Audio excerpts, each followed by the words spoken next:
Hello everyone, I'm going to show you my hover today. Originally this was just an experiment about randomization of flying objects so that they move in a physical way, and when they drift to the side because of wind the pilot automatically steers against it and it turned out very well, so I made a tool of it and decided to share it. So I have a plane geo imported here, and I wanted to give the impression that it's under heavy wind. And yeah, so I made this tool to kind of script it. So when we play it, we get this randomized motion which tries to emulate wind and how a pilot would react to it. So what we have here is, first of all, we have the center of mass, which is kind of where the center of the object is. So it really depends on the aircraft. So right here, the center of mass would be something like here under the wing, so that the rotation axis of the plane is here. To properly view this, you would have to go inside the 3D view to see where this actually is, and then play with the center of mass until the center of the world is right where your center of mass should be. Okay, then we have two kind of movements. Let me mix that down. The first one is the general movement, which means you have the distance here. The distance is what kind of distance the plane travels in any direction. So let me just increase that number.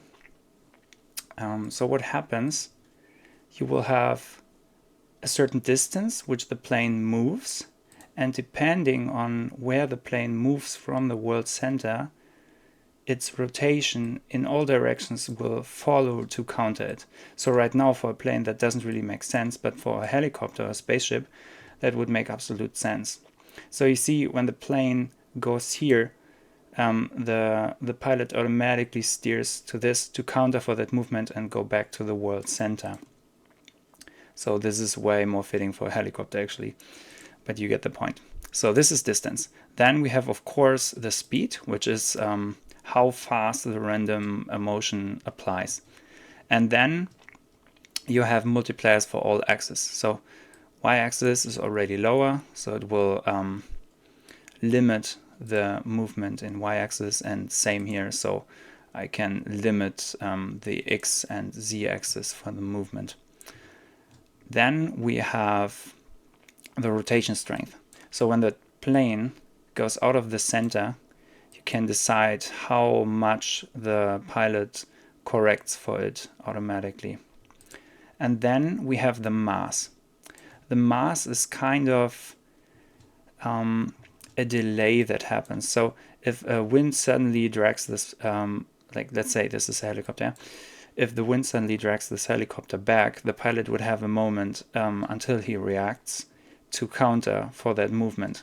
So what I would do here is insert a positive 10, so that the reaction time of the pilot is like 10 frames later until he steers against it. And this can make for a more organic look, to make it more human-like. And then we have the mix.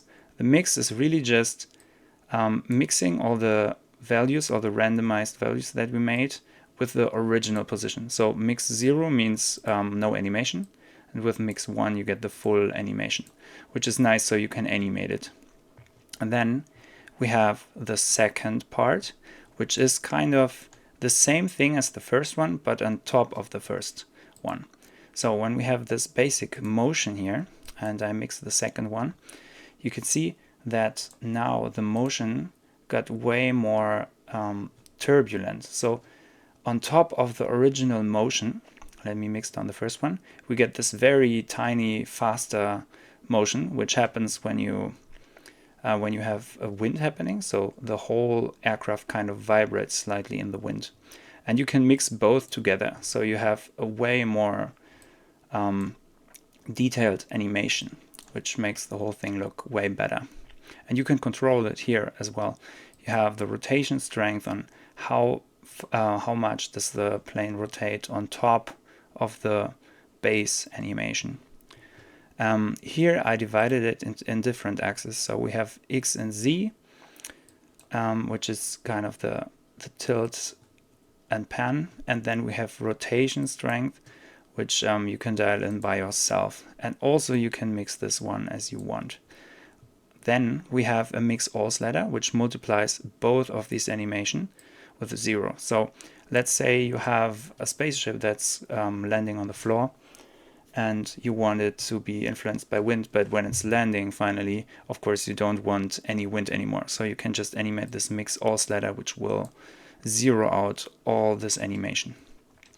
And what is really nice about it, you can of course use the node as it is, because it is basically a transform geo and you have an axis input. So if you want to animate this aircraft on top, you could of course just create an axis and animate that axis. So whatever this node does is on top of this axis animation.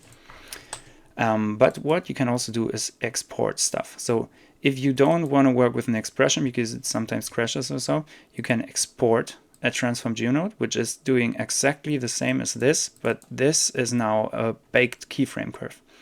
So you can use it completely individually, and it does absolutely the same as this one, just it does it baked.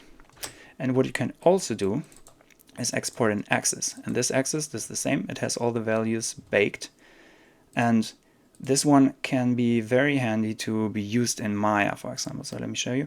I have a Maya file here, and let me export this. So in Nuke I took a right geo and just exported it as FBX. So I can now just drag this in here, and I now have the axis inside of Maya with all the animation.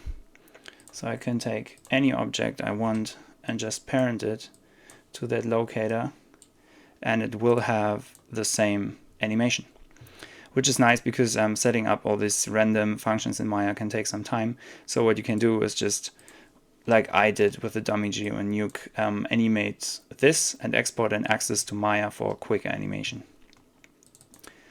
Yeah, I hope you like it. Don't hesitate to give me feedback, and have a nice day.